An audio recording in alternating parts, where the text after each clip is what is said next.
I'll just introduce myself a little bit. I'm Stephen Strader. I'm associate professor at Villanova University and in the Department of Geography and the Environment. And today I'm going to talk a little bit about a methodology that you can use to build on what the National Weather Service has been doing for years, which is after a big impact storm or a high impact severe weather event, they always create event summaries. But if you have the luxury of time, like they don't, then you can dive in a little bit deeper if you have an interscience team and the time to spend. So this actual project, it should be called Telling the Story of Tornado Disaster Using an Interscience Approach. So ideally, the way that this will go is that I will present sort of a methodology that you can tailor to your own and give you some ideas and some tools to use, but also more importantly, to think about how you can actually learn a lot about why an event was so deadly or high impact from using geospatial data as well as engineering data. And then of course, this is the same event that Kim Clocko-McLean discussed this morning in the early session, talking about the Lee County tornado in Alabama. So a little bit of background. In 2019, Beauregard, Alabama, or specifically most of Lee County, it's about 10 miles south of Auburn University, had a fatal EF-4 tornado. It was 170 mile per hour winds, 23 fatalities, 90 injuries, and it was a long track tornado. It was over 25 miles long, 1,600 miles wide, and occurred in mid-afternoon. And this was one of those events that we kind of saw the writing on the wall coming up days in advance, that there was going to be severe weather in the southeast, but we didn't know where. And as I'll talk about, the importance of leading up to the event and sort of paying attention to the weather around us and gathering information to be ready to go when the event occurs is critical, because after these disasters, the first thing people do is they start cleaning up. And we necessarily don't want that to understand how a structure failed or how someone was killed. Is we want to see it in its worst state possible so we can draw conclusions. So timeliness is key. And with that, this is a part of, or was a part of, our 2017 NOAA Vortex Southeast grant, where we looked at manufactured housing and tornadoes. Specifically, as a part of that team, we had a wind engineer, a structural engineer, Dr. David Roosh at Auburn University, who has a ton of experience doing post-event tornado damage surveys, hurricane surveys. Looking at why structures failed and how they failed is pretty critical to understanding the impacts. In this case, it's going to be really important to understand why so many people were killed.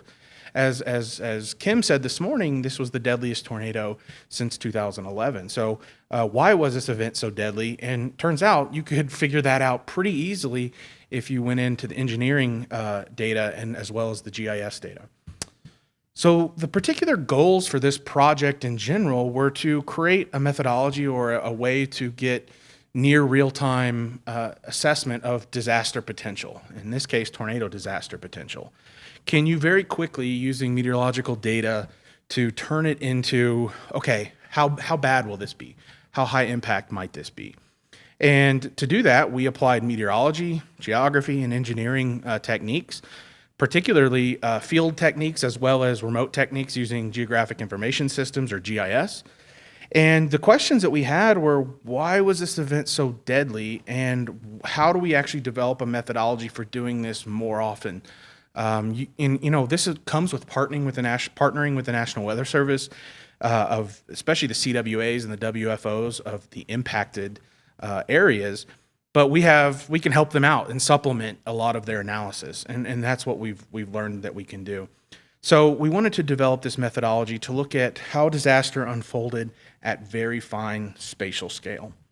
So the workflow for this particular project, which can be applied to just about any disaster or any hazards scenario, is there's a whole period of before time. And what I mean by that is the months, days leading up. The before is all the skills that I've gained over the last decade or so to do this. But in reality, is we all kind of do that with our own science. We have our favorite data sets. We have areas where we can download data and information. And what I really was gathering was all these layers of exposure and vulnerability. In other words, can we grab GIS layers and have them ready to go, and when the tornado starts occurring, we can look and juxtapose where the tornado is happening versus where the actual layers that I'll talk about are located, and sort of what the attributes are, and make an assessment. Is this tornado going to be deadly or not? Then the meteorology comes into it. In the days leading up, watching the Storm Prediction Center, you can see that, they are going to be highlighting the areas of concern. And then even the day of, you can follow both, social media, National Weather Service, outlooks. You can look at warnings. You can do all kinds of really good information in the before times. Then we move into the near time, so the day of the event. This is where you're going to be what I would say is couch storm chasing. You're sitting there watching radar, gathering information, and downloading data in real time, and watching it unfold. And as that information's coming in, you're pulling it into your workflow to make a very almost within, I call it near real time, because within an hour after the event, I can make a pretty good assessment of where the tornado was, where it's going, potentially who might be impacted coming up, but also how bad is it? How bad are the impacts? Are we going to expect to see a lot of people hurt or killed? And that's information that emergency managers care about a lot. We also are starting to communicate, myself and Dr. Roosh at Auburn, because he was actually located 10 miles from the tornado path. He himself was in shelter when the tornado was coming. At that point, they actually got a lot of severe hail. But from a tornado standpoint, he was, a 20-minute drive away from these people. So on that day, really that evening into the next morning, two parts begin. And that first part is that he starts going into the actual field and doing his engineering survey, which is a structure by structure assessment of damage. And the way that he's doing that is he's looking at the degree of damage to homes, to buildings, to anything that he can look at, and he's mapping them. At the same time, all that prep work that I did during the before and the near time, I'm giving to him in the field. And I'm actually saying, hey, here's some web maps for you to help narrow your analyses. And that takes about 2 weeks to do, because he can get most of his work done in maybe 3 or 4 days. But sometimes when it comes to understanding where people were when they died, it takes a while to figure out where that happened. So about a 2-week process is what it came to. And then when we're done, we can apply all that together. So what I'm going to do is walk through these steps and discuss the different components of this project and sort of discuss how I approach this effect or how I approach this process. So in the before times, what I'm actually doing is I'm gathering GIS layers. And those of you that aren't familiar with GIS or geographic information systems are basically, it's a way of splitting the world up into different segments, into layers. If you think about the way that this figure on the right looks, you have the real world, but you also have things like elevation, land use, property taxes, and our property lines. You have streets, you have regions. But more importantly, from a tornado standpoint, or from a tornado disaster standpoint, we can also look at things like what types of homes, how many homes, what types of structures, infrastructure like schools or first responders, land use, land cover, and all of that can be brought into a GIS and be ready to go for when the tornado starts occurring. We can break it off and go, okay, well, let's take a step back and say, okay, how has this tornado formed? Where is it going? And what are the layers that we can bring in to help tell the disaster or tell the story of the disaster in the first half of the all boots on the ground portion of the research.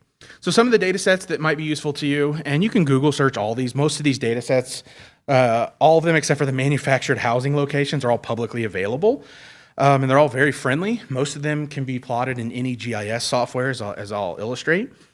But the first data set that was critical that you might not know about is the Microsoft building footprints. So Microsoft has a great AI team that has used satellite imagery to assess specifically using machine learning approaches to figure out where the footprints of all buildings and structures are. So it's not just homes, it's sheds, garages, it's schools, anything that has a roof that they can actually identify, they can map. And this is a really easy way to assess, okay, how many potential structures are in the path of this tornado. The other data set that I brought in, which is kind of proprietary to me because Kim talked about this a little bit, is in 2018, I spent a good portion of my summer plotting the location point by point of all manufactured homes in the state of Alabama. And the reason I did this, and there's more on, this is a whole different story and there's more on this later, is that we now have latitude, longitude locations of about 90% of manufactured homes in Alabama, and we're going to be using that, myself and Dr. Alex Haberly at Villanova or at Northern Illinois University are going to be using that to hopefully create a national manufactured home database. Right now, you can get manufactured home data, but it's going to be very coarse resolution, less than maybe census tract scale, which is in rural areas, you might be half the size of the county. It's not the best. So that data we brought in, and I'll show you what that looks like. You can bring in homeland infrastructure foundation level data or the HIFLD data. That is a great repository it's really a hub of data.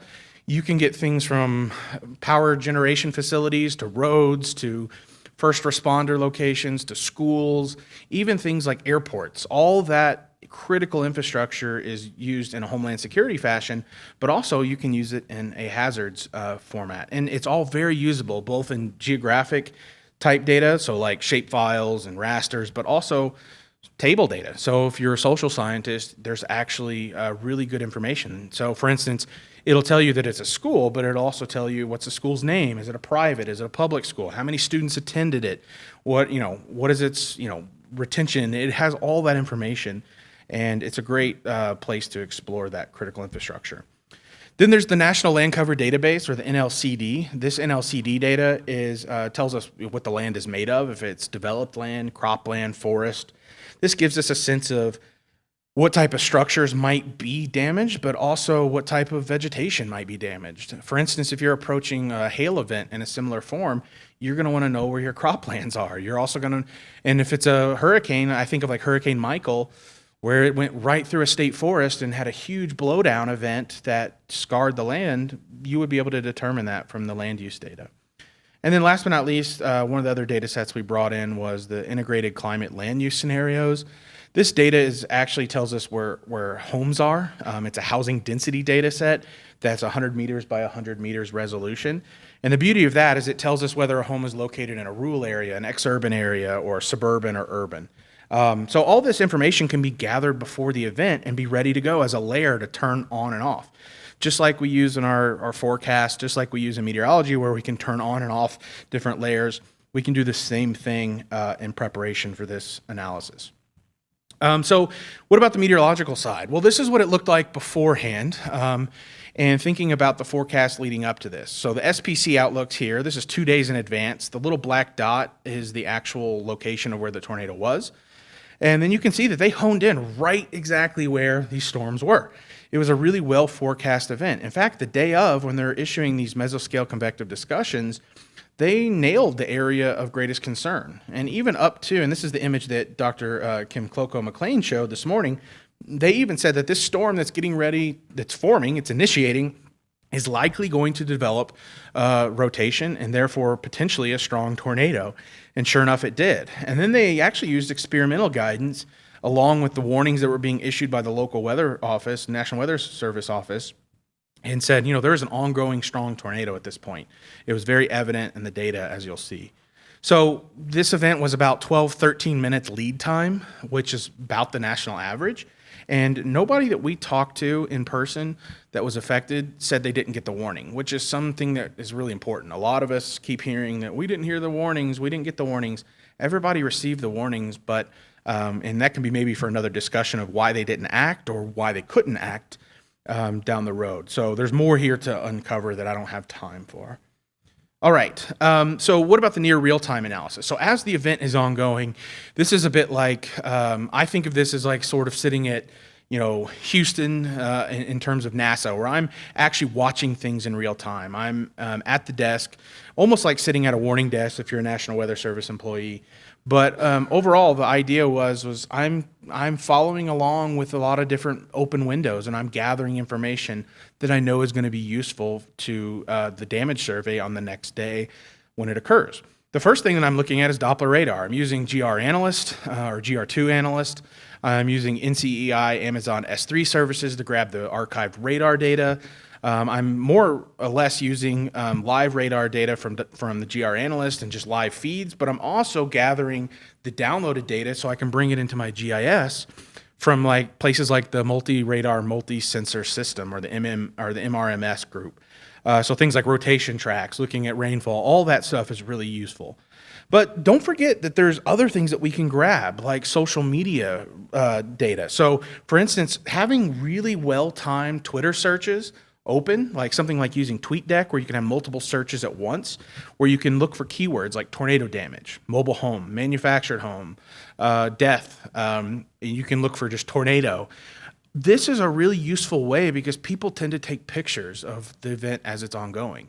And you may actually get people taking pictures of damage before they clean it up. That will help you locate where the highest impacts were, when you go into the field the next day, if you have a chance to. Also looking at SPC storm reports or tornado reports, thinking about storm chaser streams, that's useful. This event, I don't think had any, as it shouldn't, because it's a terrible place to chase. It's wooded, and this storm, I think, was moving 60 miles per hour. But you can follow the stream and actually see the tornadoes on a lot of these. We've been able to do that. What is the goal here? So I've gathered all this GIS information. I've gathered all this meteorological information. The goal was to digitize an area of interest, a potential tornado path, just based on preliminary analysis before we go into the field. And then the idea would be that we can see how close we got to the true impacts once Dr. Roosh and his team go into the field and actually measure the impacts. And as you'll see, we severely overestimated the area, but that was almost by design in this first run through, because we wanted to see how it behaved and how accurate I was in terms of what was impacted, not necessarily how many people, but what type of people, what type of homes. So this is what the radar data looks like, and this is all plotted through ArcGIS Pro, which I'll discuss in a little bit. This is just a GIS suite that allows me to look at different layers that I have plotted. In this case, it's just our meteorological layers. And the black outline is the area of interest that I digitized. And each one of these is a snapshot of the radar at different time periods. They're 5-minute snapshots as the tornado is going across the landscape. In this case, here's the southern half of Lee County. So Auburn University would be up here somewhere. And then as the tornado traversed into Lee County, you can see from a reflectivity standpoint, which I have a lot of the anything less than 40 dBz filtered out, you can see where the rotation is, the hook echo. If we go over to storm relative velocity, you can see where it is going. Probably the best piece of information that I learned in this process was using correlation coefficient to look at debris being lofted. This went through a wooded area, and what that means is that when it hits trees, they're getting lofted into the air, and you can see that as very low correlation coefficients. And in this case, I've colored them as black. The other thing to note on this is the pluses, the red pluses here, are where we had deaths, and that information gets gathered later. So I added those in at the very end, but you can kind of see what this would look like. And what's funny about this data is that this is exactly what I sent to David the night of the event, and he used this in the field with pulling it up on his computer and tablet to actually determine where some of the worst places that were impacted were. He could hone in on the worst places before they begin cleaning up, or at least before they look unrecognizable after the event. Then last but not least, down here in panel D, this is the MR/MS data, the low-level rotation tracks, which is not the best data. It needs to be quality controlled, but it does a pretty good job at showing where that velocity couplet tracked. So what we'll find out is that this doesn't tell us anything about tornado intensity, really. It's just telling us general locations of where the tornado occurred, which is a good first guess. But yeah, let's keep going. So what did my area of interest uncover? So simply I digitized a layer or an area of interest, that black oval that you saw, that polygon. And from that, I deduced that there was 2,700, almost 2,800 buildings possibly damaged. 1,800, 67% of those buildings were homes. 1,000 permanent homes, or 37% of all structures were permanent homes, and 87 manufactured homes, so 30%. Well, that's pretty substantial. If you think about the percentage of homes in Alabama that are manufactured homes, it's 13%. The national average is actually only 6%. So in this area, particularly in southern Lee County, you have 3.6 times greater than the state average of manufactured homes, which told us right away that this was likely going to be a high impact event. You had 6 manufactured home communities. We'll come back to that in a little bit. But each of those contained less than 50 individual units. In fact, this is a very conservative estimate. They probably contained less than 10 units. One of the unique things we have in the Southeast that, I won't talk too much about is that manufactured homes, as you'll see from these maps coming up, are everywhere. They're not just in manufactured home parks. If you look in the Midwest, you look in the Central Plains, zoning laws dictate that these manufactured homes have to be in communities outside of city limits. They're always on the fringes of the cities. Well, in the Southeast, you have a free-for-all sort of laissez-faire development strategy, and manufactured homes can be what I say just sort of birdshot across the rural areas. They're everywhere. And that's unfortunately what we saw happen. 44 other buildings like churches, retail stores, even some hospitals, a lot of warehouses, things like gas stations and elementary schools and businesses were all affected as well.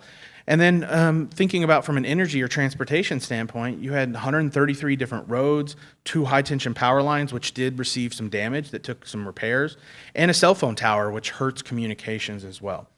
So as we'll find out, this is an overestimate based on David's actually in the field reporting and recording of this data, but it was a good estimate in terms of not so much paying attention to the magnitude of the numbers, but the proportions. And right off the bat, I was thinking this is going to be a really bad event. I didn't think it would be 23 deaths, but I knew there would be likely individuals killed in this event. So the other stuff that we could do, bringing in other GIS data, I was able to bring in the NLCD land use data, and 60% of that area was forested, which makes sense when you saw the debris and the correlation coefficient imagery. 34% was agriculture, only 6% was developed, which means that a majority of this development that was affected by the tornado occurred in areas of rural or exurban density, which means there was no large metropolitan areas. There was no cities. In fact, there wasn't even a community that would be considered a county sort of municipal building. It was all rural development, or in this case, most of the Southeast is not rural anymore. It's mostly exurban. There's just so many people there now. And that was kind of a big concern because from a vulnerability standpoint, people that are in rural areas tend to have less resources to get to safety, but also after the event, less resources for recovery. So the question became, if the tornado went through a rural area, why did we have so many fatalities? Why did we have 23 deaths? And we're borrowing this from, the reason we chose this event is in real time was because we thought that if this event was as violent as we thought it was, as it was ongoing, that it would result in a lot of deaths in manufactured homes. In fact, our prior research, the paper that we published the year before this, said that 54% of all housing-related tornado fatalities, which is a majority of tornado fatalities, occur in manufactured homes. Although manufactured homes only represent around 6% of the U.S. housing stock. In this case, even Alabama has 13% manufactured homes, but 6% is the U.S. average. So manufactured homes typically mean death and destruction, unfortunately. That's nothing new, but that land use side of it and the geography side of things is new. That's something that we haven't been able to do until recently. So how did I do all this? Well, those of you that aren't familiar, I'm not sure if you all in the room are familiar with GIS, but there's plenty of tools out there for you. 2 of the main tools that we see in GIS are the software suites of Esri ArcGIS. More or less now we're seeing a move towards Esri ArcGIS Pro and ArcGIS Online. For even the National Weather Service is using it to host all kinds of information related to sort of archiving historical events. And then QGIS, or QGIS, however you want to pronounce it. A lot of people that use QGIS tend to come from the programming side of the world. It's an open source, it's free, you don't have to pay for a subscription or anything, and you can customize it with scripts a lot easier than ArcGIS Pro. But at the same time, they have their pros and cons about each. The industry standard is still ArcGIS Pro, but QGIS is catching up very quickly because of its accessibility. And what we actually did was use very simple GIS strategies. In fact, if you take an intro-level GIS class, you have all the tools at that point to do the stuff that we did. It's just a matter of getting the data curated and getting it compiled and put together. What we largely used were things like overlay analysis or spatial statistics. So what we're doing is I'm taking that area of interest and I'm intersecting it with the underlying layers to get an estimate of what is happening inside of that region. Very similar to if you have ever baked cookies and you use a cookie cutter. That's all I'm doing is I'm cookie cuttering out the vulnerability data and then reporting it back to David so when he's in the field, he can either confirm or say you're wrong in this case. And it helped with ground truthing. which was a unique aspect to this project. The other tools that you can use, common tools besides Esri, ArcGIS Pro, and QGIS, are Python open source libraries like GeoPandas, Shapely, GDAL. All these are really great resources that I use quite a bit for my work, and they integrate very nicely with QGIS, and they also integrate really well with ArcGIS as well. So if you come from the programming background, or if you have experience with Python or R, they're very accessible, and they're easy to use, and some I've already seen some, like yesterday we saw a lot of the workshop participants showing you how you can create simple maps using Python and so on. But the world is, you don't necessarily need ArcGIS to do everything on your own. You can do it with Python yourself. And in fact, QGIS and ArcGIS run on the backbone, or their backbone is Python. So if you come at it from that perspective, it should be a fairly shallow learning curve. So reminding you where we're at, we've basically gone up to the near real-time guidance. I've provided maps, I've provided online sort of assessments of the potential of disaster, but then the next part would be to give that data to David, and as he's in the field going structure by structure, actually looking at what potentially caused these structures to fail. While he's down there, he's also talking to people, and people naturally, I don't know if anybody has experience in these post-event recovery, people want to talk. They want to tell you what happened. They want to tell you that their neighbor was hurt, that is in the hospital. They want to tell you where they were when they survived, what they heard, what they felt, what they smelled, all of that. They're very talkative, but they're never really, they're sad, but they're also focused on getting their lives back, which presents a really unique way to gather some anecdotal information. In fact, as Kim said this morning, is she was able to go down there and talk to a lot of the people. We didn't do that with this particular project because we knew that she was, but David, just by being down there, learned where a lot of people were that were killed, and he was able to plot that very specifically with a GPS waypoint. And he could actually say, this is where a death occurred. This is where 2 people were killed.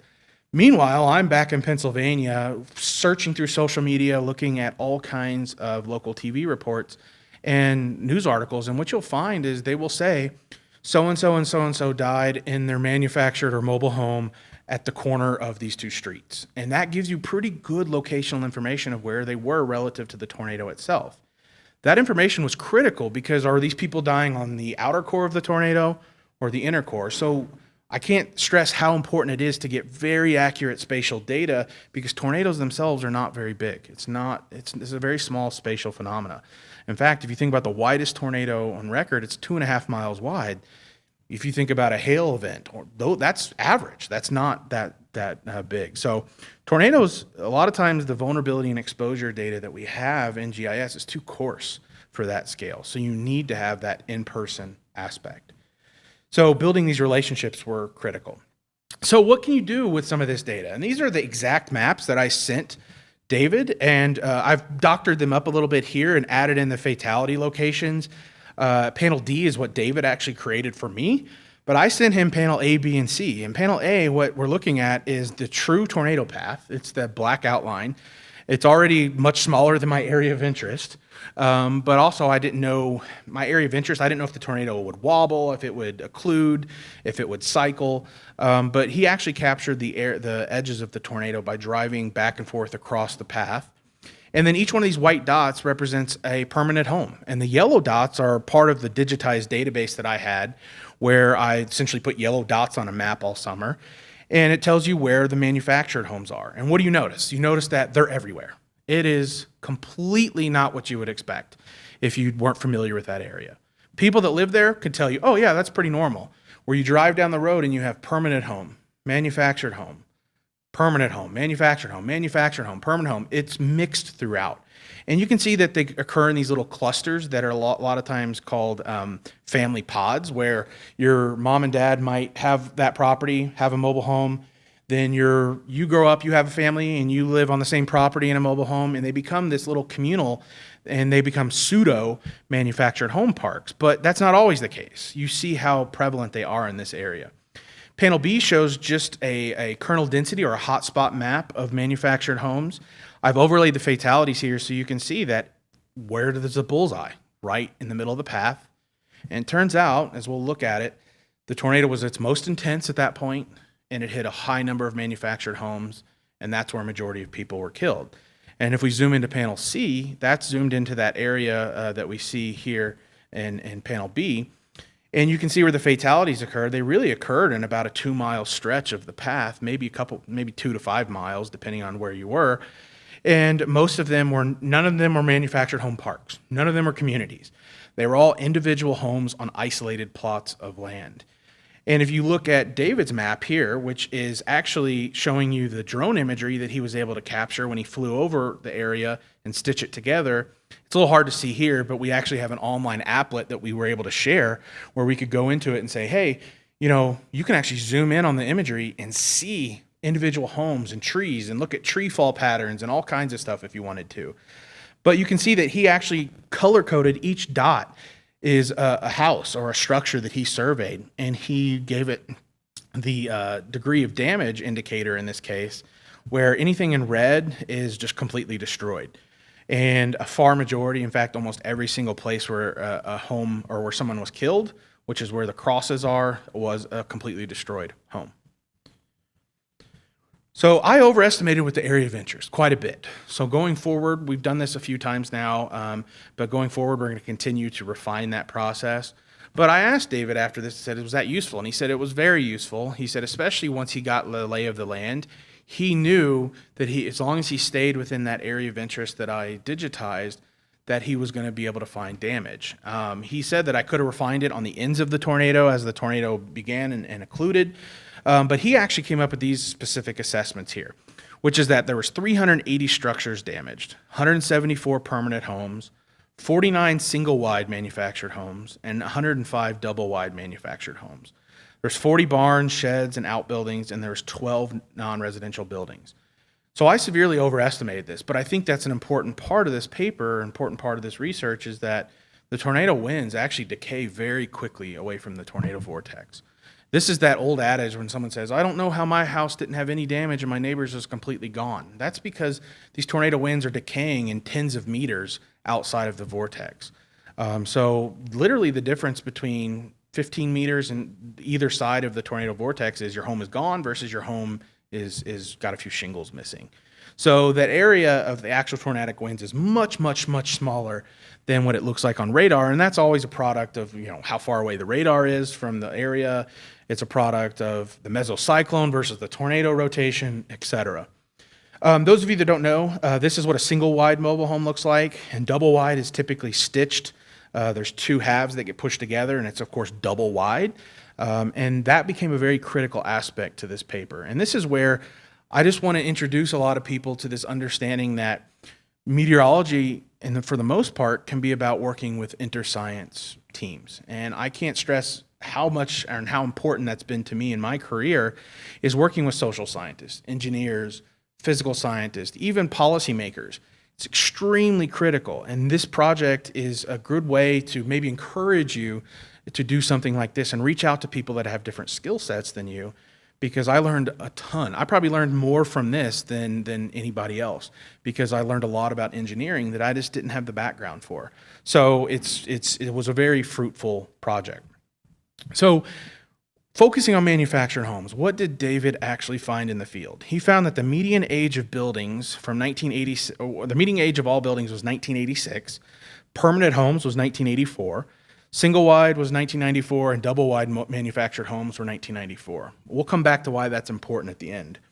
And he actually said this, minus this typo that I found here, the on-site post-event tornado damage investigation found that the construction quality within the path was generally poor to average, with no evidence of enhanced wind resistance construction in the vast majority of affected buildings, which meant that the building quality was terrible. So these people had nowhere to go, and they took their chance and took shelter in their homes, and their homes failed them. Just to give you a bit of background, and this was the things that I had to learn and why interdisciplinary science is so important to understanding disaster, is this is what a double-wide manufactured home looks like in a cross-section. Typically, they ship each piece into halves. Maybe you've seen these going down the highway in oversized loads. In the field, they marriage them together, and they have this big connector piece. And in fact, if that marriage line fails, it's bad, but it's not the worst it could be. We also have two other connection points that are important, the roof-to-wall connection and the wall-to-floor connection. You want the roof-to-wall connection to fail, if anything. You don't want anything else to fail. But the wall-to-floor connection becomes where we start seeing deaths. And then the last but not least, the very critical portion of this is the anchorage system.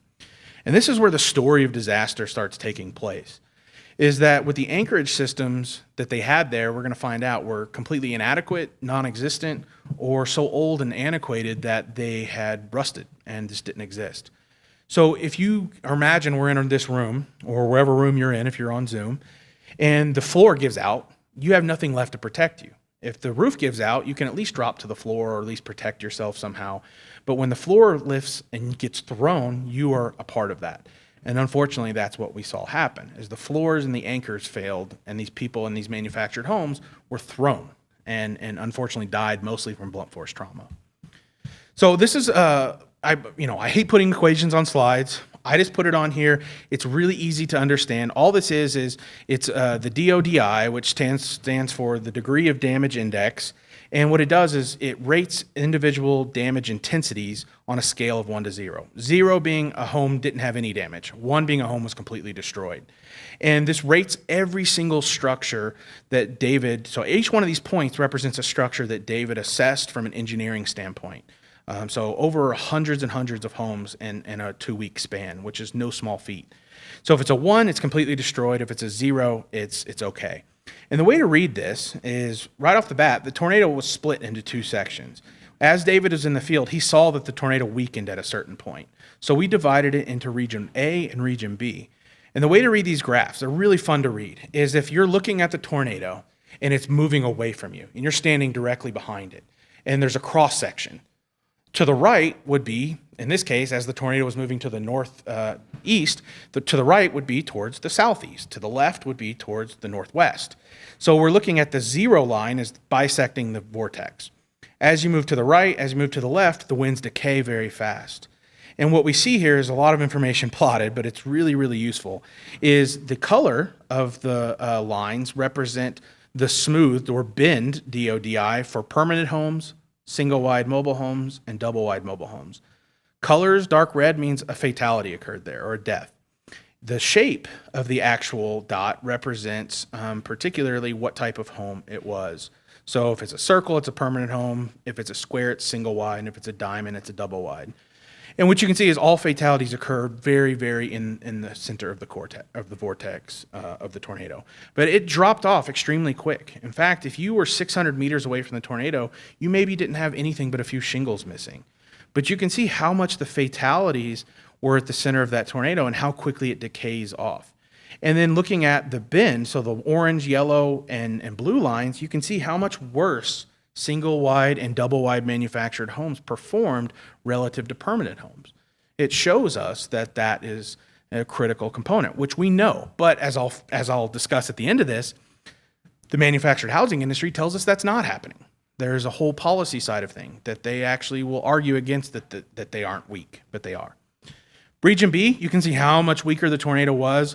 You did have homes that were destroyed, and most of those were single-wide or double-wide homes, but you can see how it evens out as the tornado de-intensifies and sort of weakens throughout its life cycle. You can plot them as box plots over here, and again, you can see single-wide and double-wide. The range is wide, is huge, and that's largely because you have people with well-built homes that are properly anchored, or you have manufactured homes that are built in the 1980s that don't have any anchoring, or the anchoring systems they have are antiquated. Region B, you can see that fall off as well in terms of degree of damage. But this is how we can use engineering and start dissecting relating fatalities to the structures that they live in, which is really useful. So this is what it looks like. These are all pictures from the event. Here's what a marriage line failure looks like, where you can see the home, the double wide, was split in half. Here's a roof to wall connection. This is a good failure, quote unquote good. If you're gonna be in a home, you want your roof to go, not your floor. And these people survived this. I'm gonna skip over these for now, but sliding is, I always say, you're lucky because your anchoring failed, but these are probably occurring on the outer parts of the tornado, so they didn't get picked up and rolled or lofted, but they slid. That's one of those where you walk out and you count your blessings, I guess. If your wall-to-floor connection fails, look at the difference. There's nothing left. You are now part of the debris being tossed into the woods behind your house. Overturning and rolling is just as bad. You get flipped and rolled over. And then lofting is unfortunately where we saw a lot of the fatalities. This is the H-beam, the iron beam that's the foundation of a manufactured home wrapped around a tree. Unfortunately, 3 people died in that home. So it's a violent aspect. And unfortunately, a lot of these people were killed before the main tornado vortex got there because their homes were failing at lower and lower wind speeds. They did not have the time to get to shelter, or what shelter they had was useless. So the big takeaway here, and where we start telling the story of disaster being relative, is that when you take the data that David gathered and the fatality information that I gathered, what we found was that 19 of the 23 deaths occurred in manufactured homes.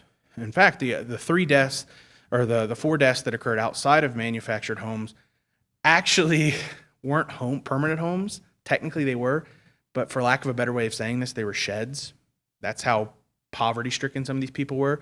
They were outbuildings that people had been living in. So think of this as one of those prefabricated homes you could go buy at Home Depot. So they weren't manufactured homes, but they might as well have been. So there wasn't really anybody killed in a well-built permanent home. The fatality rate is what stands out to me. If you take the number of people that were, number of homes that were destroyed and how many people were killed, and you divide it by the total number of homes affected, you saw that the fatality rate was off the charts. In this case, if you compare it against Joplin had about 80 residential fatalities. Most of the fatalities in Joplin occurred in homes, but there was quite a few that occurred in businesses and sort of cinder block buildings like Home Depot and stuff. But if you look at the 7,400 homes that were damaged, that fatality rate is like 1 fatality per 100 homes. In this case, if you look at like single-wide manufactured homes, it's 14 deaths per 100 homes. And if you look at high-risk fatalities, which are those where the floor is essentially given out, where there's no anchorage, you had with double-wide mobile homes and single-wide mobile homes, and just about any home, if your whole floor caves and the whole structure that you're in fails, you have about a 50-50 shot at making it. So sheltering is really, really important, particularly below ground, which unfortunately this area didn't have a lot of below ground sheltering because of the water table and some other reasons. The other thing that I'll say here is that we forget in science, particularly with hazard science, that we sometimes need to focus on survivability. And I say that because we tend to focus on how people died, where people died, but it's actually even harder to figure out where people that were affected, where they went. In other words, what we want to understand is who took shelter, had damage, and then survived. Because that tells us that's an area of success. That person did survive. It also is the denominator that we need for calculating fatality rates. Without these structure by structure surveys like what we had in Joplin and Tuscaloosa and even Moore, Oklahoma in 2013, we don't understand the survivability of it. So we don't have a baseline of what is a bad versus a good tornado impact, or how are we getting better.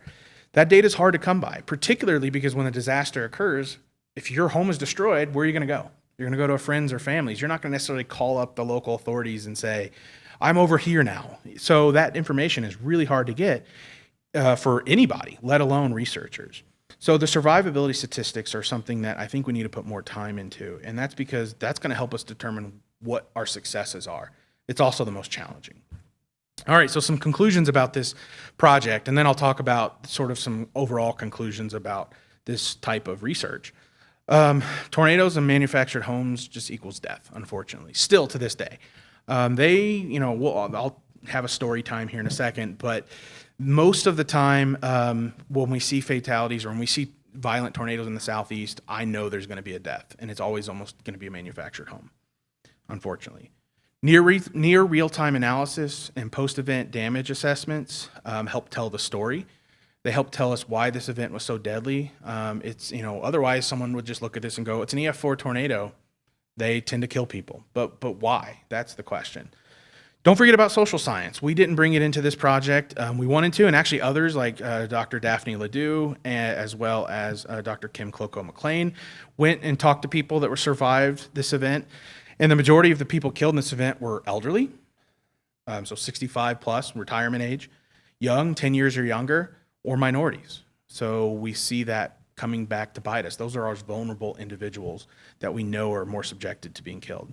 all of them all living close to or at the poverty line. So income was a really important aspect. If you can't afford insurance, if you can't afford a shelter, you're going to be left behind. All manufactured homes were built after 1976 manufactured home code laws were passed, and 75% of manufactured homes were built after the 1994 code changes. This goes directly against the industry and the manufactured home lobby. More on this in a second. And the fatality rates were really high compared to historical events. And it was kind of shocking that there was that many deaths when there were such few people exposed to this event. And largely, what is it attributed to? A violent tornado intersecting manufactured homes. That's what it comes down to. Structural anchoring is critical. So I wanted to discuss where the story is here. And this is what we learned. And this is the non-science sort of policy side of stuff that I've learned. Well, in 1976, every home that was built that was a mobile home was called a mobile home. They were pulled by trucks and parked and used for campers. I grew up calling them campers, but they're really mobile homes. There was no standards at which they were built. It's sort of what we see right now happening with tiny homes, is there's not a lot of industry standards going on. But in these pre-1976, we called them mobile homes.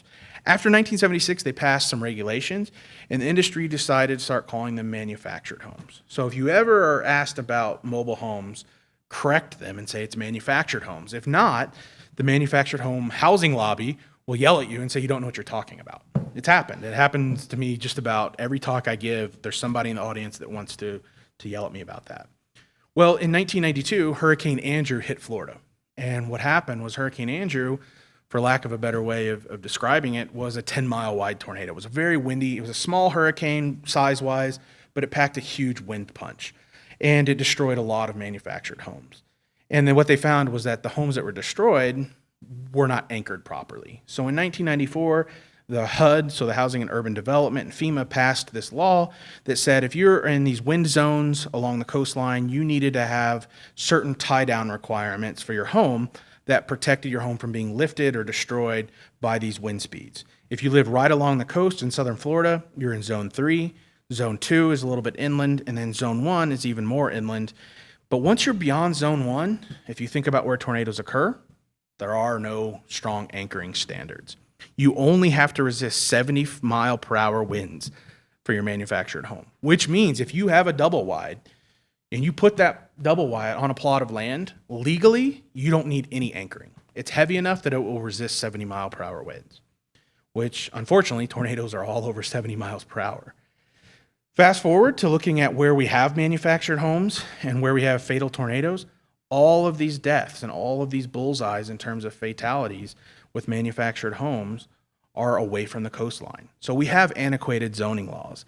The problem here is that if someone comes up to me and says, oh, I'm going to put up a mobile home or a manufactured home in Arkansas, what's the best thing I can do to prepare? I tell them to prepare it to Zone 3 requirements. That's the best thing they can do. Unfortunately, it's not just the anchoring. If you've ever been in a manufactured home, you know the walls, the floors, they're just not built well. They tell you they are, they're not. I don't care what anyone says. It's cheap, sort of corrugated board at times. There's less insulation, there's less structural rigidity than a permanent home, and they still don't fare well, but at least you give yourself a fighting chance if it's anchored properly. And the other side of this is laws aren't just enough, but what we learned was that actually following the laws and following the codes is just as critical. We saw this with Moore, Oklahoma in 2013. There was one individual home or a couple homes that were hit in 1999 that were completely destroyed. They were built back to the same standards and they were destroyed again the same way. So sometimes we don't follow the code changes and that becomes a problem. And then the big question here that I don't know the answer for is who pays to fix this? That's the hard part, is how do we fix this? Are we just doomed to keep repeating the past? So some of the other takeaways that we have in terms of this workshop, what I would encourage you to do is try to work on developing an inter-science team. It's vital for examining all aspects of disaster. It's not enough anymore to just say this is what the tornado attributes are and what the ingredients were. We actually need to be able to understand who, what, and why people were killed and why damage occurred. And that's where social science and engineering comes in. It's a great tool and a useful tool, and it helps us tell a lot about why tornadoes are so deadly. And this is something that's building up in the community. If you go back to 2011, when the April 27th outbreak and then Joplin occurred after that, that spurred this whole push of social science into meteorology, into the world, where you saw a number of people that were now looking at these events, meteorological events, from social science perspectives. GIS, in my opinion, is one of the best tools we can use for that.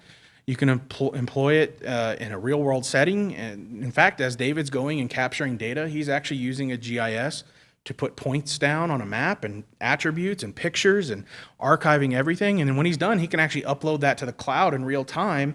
And I can see him in the field adding these points, which was really, really useful for me to assess a lot of the disaster elements. The other thing that I'll walk away with is that Tobler's first law of geography is a powerful one. Some of you may not have heard this, but Waldo Tobler is sort of considered the father of modern meteorology or modern geography. And he said everything is related to everything else, but near things are more related to distant things. And the way I can sum this up is I knew this tornado was going to be bad when it was occurring because I knew that area had a lot of manufactured homes. I know that's where disasters occur, and therefore I was pretty accurate. And that's because I used the first law of geography. So what we can assume now is that if another event similar were to occur in this region, maybe a couple counties over, we could expect the same impacts using this simple understanding.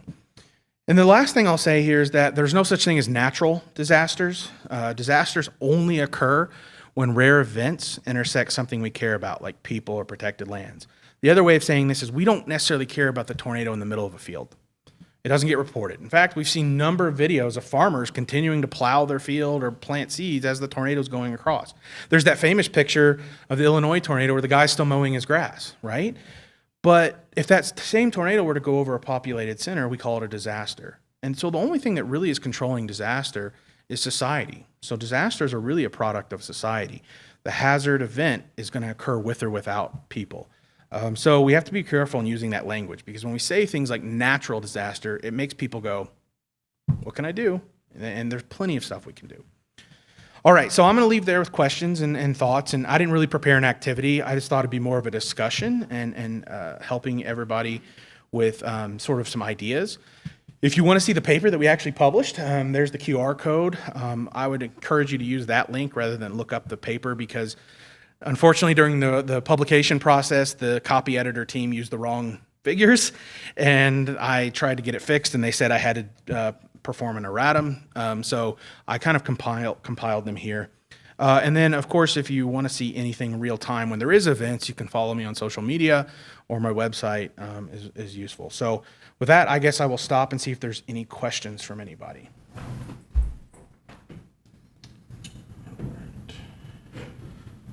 So I guess I'll start here in the room. Is anybody online? Actually, is anybody online have any questions first?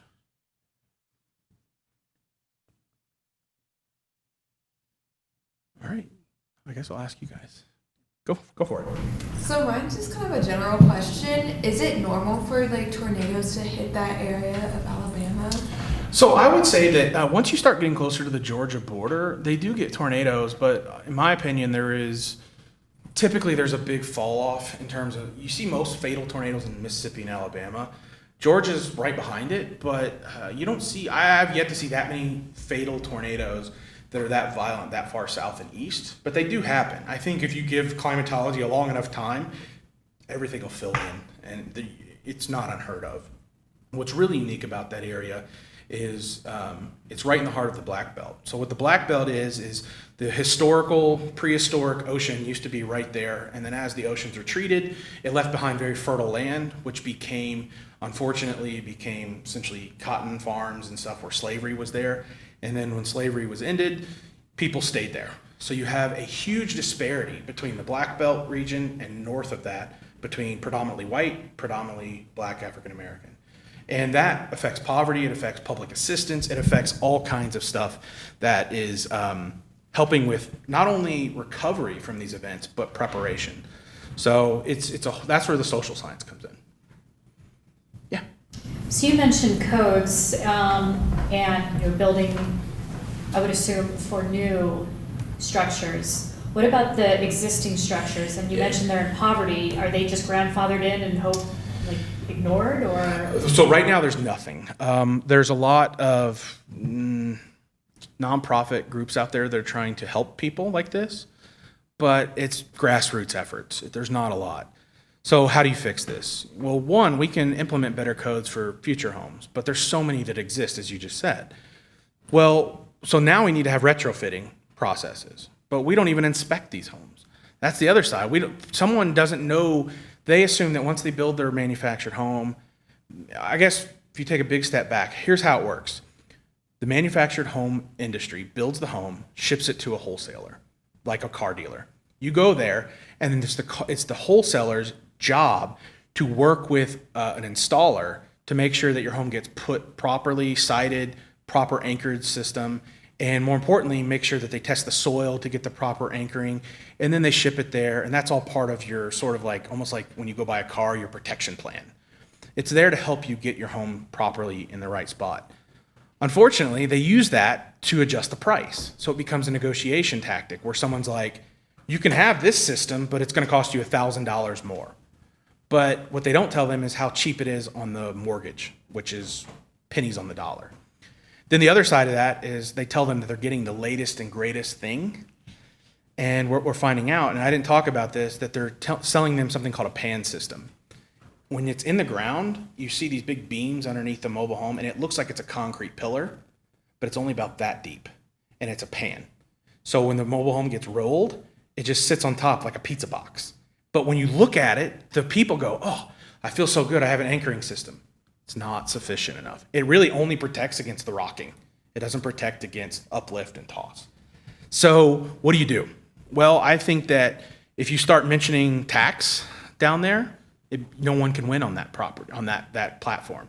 But that's what you need. You need to have the federal government step in and say, we have to implement this. Now, I'm pretty liberal in sort of that process, but for the cost of maybe 2, Class 1 submarines, you could probably retrofit every manufactured home in the country and be fine. But they don't do it because you can't run on that platform of raising taxes. So then we're left with, what do we do? And then they sort of want their cake and eat it too. In fact, the manufactured housing lobby has TV shows that talk about how you can become rich by becoming a landlord for a manufactured home park. And they show people how to take advantage of individuals. It's predatory. And the whole process is they're in the back pocket. They're basically putting money in the pockets of politicians to not do things. And that's why they go to these conferences and yell at us and stuff. But the bottom line is it's profit over people, unfortunately. But we do see the emergency managers, the groups that care, starting to make headway about education. So what we're telling people now is it's not enough to just don't take shelter in your manufactured home. You need to get to a shelter. Go to a family friend with a permanent home or go to a community shelter. The problem in the Southeast is, where do you put the shelters? Everybody's everywhere. So, and how do you afford it? Because a lot of these counties are going, if we had the money for a shelter, we'd fix our roads, our bridges. We'd fix our textbooks for our schools. They're not thinking about it. So they're kind of like, they're all gambling. They're all taking a gamble. So I don't know where to solve it, but I know what the problem is. And unfortunately, this is where I always pass this off to the policymakers and say, I have to work with people that are actually in DC or at the state level to as a part of the team. I'm not an expert there, so I pass it off. But it's tough. It's hard. So what is more expensive, disaster cleanup or retrofitting a bunch of... Repetitive losses are more expensive. Look at what's happening with floodplain management. That's why the Biggert Waters Act has failed, because inevitably what happened was they had repetitive losses. People said, oh, I can buy insurance now and live in the floodplain. I'm going to take that risk. So it became an incentive rather than de-incentivizing. So it's really difficult to get that into people's heads. And in fact, that's a whole societal question. That's a philosophical question. Tell them to spend $20 now to save $100 later. Or if you just give them $20, they're just going to take it. So it's tough. Hey, Stephen, I just wanted to announce that we're going to have afternoon break in the main room, and then I'll reconvene for the next session at 2:30. So 2:15 to 2:30 we'll do break, and then next session at 2:30. I'm sorry for the interruption. Okay, so how much more time do we have? I think it's about break time. Is it 2:15? Yeah, it is. So, Yeah. So I will stick around and answer Stoney's question, and I'll be around too if you guys want to talk about techniques and ideas, and I can give you some really quick tips and helps sort of where to get some of this data and help you very quickly. So just let me know. All right, thanks. Hey, Stoney, do you have a question? Hey, actually, no, that was a great presentation. I was just going to follow up. Building codes have always been this problem. If you go back to the 1925 tri-state tornado, and in that event, you had over 600 deaths, and a lot of the fatalities were in what people would consider very sturdy structures. They were brick structures. But what happened is they weren't shored up nor anchored well to a post and beam.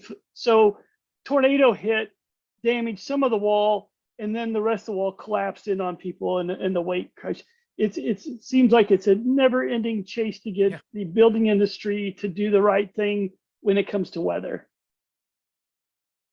I feel like I always call it disaster amnesia. We always forget about the previous one over and over and over again. It drives me crazy. You know, what they say is, what's the definition of insanity? Well, it's doing the same thing over and over again and expecting different results. But here we are. Still doing it, so, 100 years. But anyway, great presentation. Yeah. I'm going to jump off now, but I just wanted to let you know. All right, thank you.